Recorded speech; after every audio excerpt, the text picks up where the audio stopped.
Hello everyone and welcome to today's biology class. तो previous class में हमने discuss किया था about the process of microsporogenesis and the pollen grains. तो we have already seen कि how the pollen grains और the male gametes develop in the flower as well as we have also seen about the structure of the pollen grains which are the male gametes. ठीक है, तो चलो आज आगे बढ़ते हैं। Will move on to the next topic that is going to be your female reproductive part called as pistil, sometimes refer to as carpel. ठीक है, तो इसको हम लोग गाइनोइसियम भी बोलते हैं। We generally refer to this as gynoecium because it represents a female reproductive part. तो आप लोग इसको गाइनोइसियम भी बोल सकते हो। You can call it as pistil और can call it as carpel. Now, if the flower is having only one single pistil, then it is called as monocarpillary. अगर उसका सिर्फ एक ही फीमेल रिप्रोडक्टिव पार्ट होगा, उसको मोनोकार्पिलरी बोला जाता है। बट अगर उसके बहुत सारे होंगे, there will be many such carpels और there will be many such female reproductive parts, that is called as multi carpellary. अब अगर मल्टी कार्पिलरी हुआ तो वो फ्यूज्ड हो सकता है, मतलब सारे मिलके एक बंच में रह सकते हैं। That condition is called as syncarpous. Syncarpous का मतलब होता है सारे गाइनोइसियम, सारे कार्पेल्स मिलके एक सिंगल यूनिट बनाएंगे। लेकिन कभी कभी वो अलग भी होते हैं, they are free, they will be present differently, so उसको हम लोग बोलते हैं एपोकार्पस। ठीक है, so multicarpellary can be either syncarpous और apocarpous.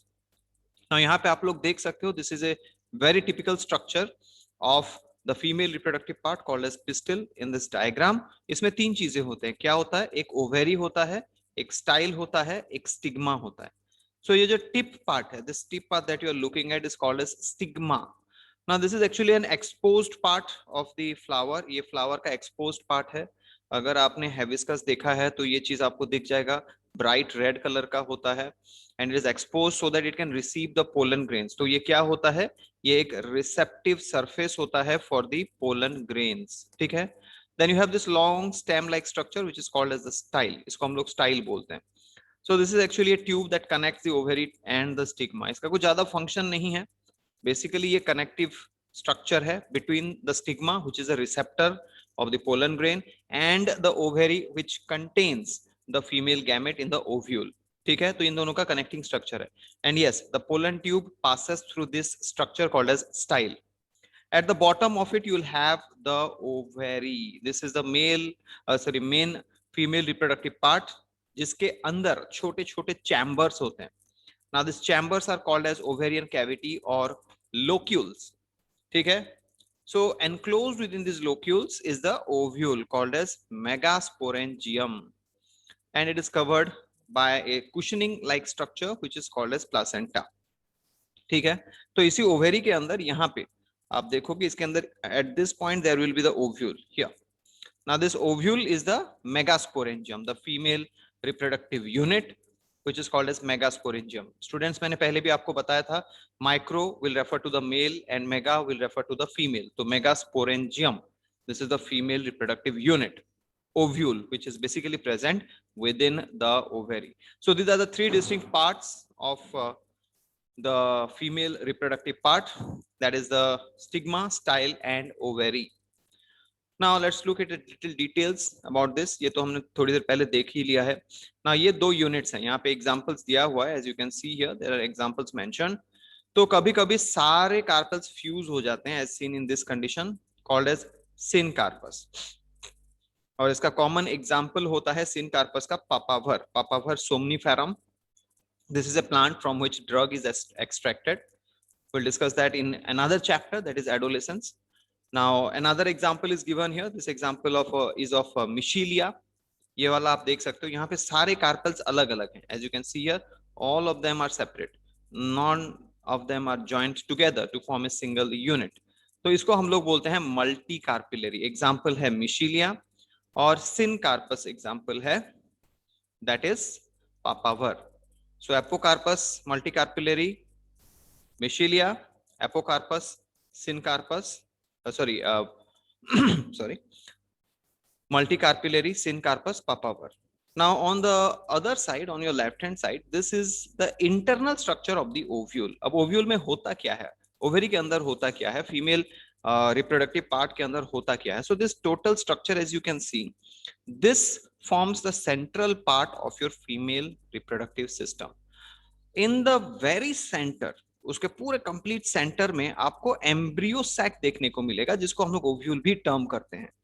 Now inside this embryo sac we will see in the upcoming topics कि उसमें आपके 3 एंटीपोडल सेल्स होंगे, उसमें आपका एक सिनर्जिड होगा, एक दो सिनर्जिड होंगे, एक एग सेल होगा, 2 पोलर न्यूक्लियाई होंगे। तो वो जो स्ट्रक्चर हम लोग देखेंगे that is present actually here, जिसको एम्ब्रियो सैक बोला जाता है। Around the embryo sac there are tissues called as nucellus tissue, specialised tissue जिसको हम लोग न्यूसेलस टिश्यू बोलते हैं। They are actually responsible for the process of formation of this structure called as the megasporogenesis. जिस process से megasporangium form होता है, megaspore form होता है, उसको मेगास्पोरोजेनेसिस बोलते हैं। और मेगास्पोरोजेनेसिस प्रोसेस में ये न्यूसेलस टिश्यू जो है बहुत इंपॉर्टेंट रोल प्ले करता है, ठीक है। Besides that they are covered by layers which are called as integuments. There is an inter integument, inner integument and an outer integument. तो इंटीग्यूमेंट्स वो लेयर्स हैं जो एम्ब्रियो सैक को कवर करते हैं। तो इनर लेयर को इनर इंटीग्यूमेंट, बाहर के लेयर को आउटर इंटीग्यूमेंट बोलते हैं। Now here you'll find there is a point where the outer covering are open, थोड़ा सा एक ओपन स्पेस होता है, that is called as a micropyle. This opening is called as micropyle and that end is called as micropylar end. जिस तरफ ये opening होता है उसको माइक्रोपाइलर एंड बोला जाता है, और जो वो ओपनिंग होता है, opening is called as micropyle. अब इस माइक्रोपाइल का फंक्शन ये होता है कि ये पोलन ट्यूब जो जर्मिनेट होके आता है, pollen tube from the stigma, it will allow the pollen tube to enter into this structure. तो pollen tube ovule के अंदर एंटर करता है through this structure called as micropyle. Now the funicle is a connective structure that connects the total ovule to the ovary. ovary को ovule के साथ connect करता है, उसको हम लोग funicle बोलते हैं। and the attachment point of these two structures here is called as hilum, ठीक है ना। जहां पे माइक्रोपाइलर एंड होता है, जैसे हमने देखा इस तरफ का माइक्रोपाइलर एंड है, ठीक है, this point is the micropylar and. उसका जस्ट ऑपोजिट हम लोग बोलते हैं चालाजाल पोल या फिर चालाजाल एंड। जिस तरफ माइक्रोपाइल होगा उसका जस्ट ऑपोजिट होता है चालाजाल and in all the different ovules, ठीक है। अब यहाँ पे एक और पॉइंट भी याद रख लो, जहां पे चालाजाल एंड है आपको एंटीपोडल सेल्स उसी तरफ मिल जाएंगे, ठीक है। और जहां पे माइक्रोपाइल एंड है उस तरफ आपको एग सेल और सिनर्जिड्स मिलेंगे। Okay, I will repeat this statement again. जहां पे चालाजाल एंड है in the embryo sac you will find the antipodal cells here at this point, और जहां पे माइक्रोपाइल एंड है वहां पे आपको एग सेल और सिनर्जिड्स मिलेंगे, that is at this point. और सेंट्रल सेल जो रहता है विथ 2 पोलर न्यूक्लियर वो बीच में रह जाएगा एट दिस पॉइंट, ठीक है। So this will be the arrangement of the ovule. तो इस टाइप के ओव्यूल को हम लोग बोलते हैं anatropous ovule. As you can see this is called as anatropous ovule, ठीक है। Now this is what is mentioned, जो अभी थोड़ी देर पहले हमने डिस्कस किया उसको यहाँ पे वर्ड्स में दिया गया है। माइक्रोस्पोरेंजियम और ovule is the structure inside the ovary where the megaspore formation takes place. The internal structure ovule consists of the following parts: funicle, which is also called as the stalk. तो वो stock होता है, एक connective attachment होता है that attaches the ovule to the placenta. Hilum is the junction between the ovule and funicle. Funicle एक stock होता है जो ओव्यूल को प्लासेंटा के साथ जोड़ता है, लेकिन यही फुनिकल जहां पे ओव्यूल के साथ अटैच होता है उसको हम लोग बोलते हैं हीलम। Integuments, as I told you, the protective covering, protective layers, outer integument, inner integument. Now micropyle is a small opening in the tip of the integuments. तो इंटीग्यूमेंट्स का एक ओपनिंग होता है, एक जगह पे खाली रहता है जहां से पोलन ट्यूब फॉर्मेशन होता है। As I told you, pollen tube enter करता है टू द ओव्यूल, उस ओपनिंग को हम लोग बोलते हैं माइक्रोपाइल। उसका just opposite end basal part जो होता है वो होता है चालाजा। Nucellus tissue, these are the tissues which have storage food and help in the process of the development of megaspore, the process called as megasporogenesis. उसमें nucellus tissue help करते हैं, ठीक है। And the embryo sac itself, it is the female gametophyte located within the nucellus tissue. तो female gametophyte क्या होता है? embryo sac, ठीक है। इसी को हम लोग true ovule भी बोल सकते हैं, मतलब दैट इज द पार्ट जहां पे एक्चुअली फर्टिलाइजेशन होता है, the mechanism called as double fertilization, ठीक है। तो इसको हमने तो प्रीवियस डायग्राम में डिस्कस कर ही लिया है। Now let's move on to the process of formation of this called as megasporogenesis. The development of megaspore, formation of megaspore और the female gamete is called as megasporogenesis. तो ये जो process होता है, फॉर्मेशन होता है, आप इसको इस तरह से इमेजिन कर सकते हो, this process actually develops from the bird. अब इमेजिन करो एक प्लांट का टिप जो है, जहां से बर्ड डेवलप होता है, जहां से फ्लावर डेवलप होता है, वहां पे आप देखोगे पहले बहुत छोटा सा एक बल्ज निकला होगा ना, दैट इज दिस बल्ज। ये जो डायग्राम आप लोग देख रहे हो, this is that small bulge on the tip of the stem from which actually the flower originates. तो उसके अंदर होता क्या है, what does it have? It has a layer of nucellus tissue covering, and one of the nucellus tissue present at the center, उनमें से एक tissue जो सेंटर में होता है, nucellus tissue, that develops into the megaspore mother cell.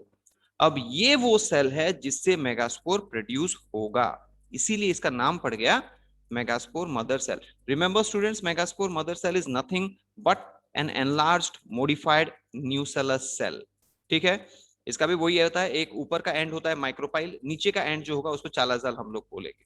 ठीक है ना, ये जो मेगास्पोर मदर सेल है, it will undergo meiotic division. वो डिवाइड करेगा, कैसे डिवाइड करेगा? मियोसिस से डिवाइड करेगा टू फॉर्म 4 हैप्लॉइड मेगास्पोर्स। तो पहली बार डिवीजन होगा, 2 सेल बनेंगे, like here 1 2। Now this is called as megaspore died.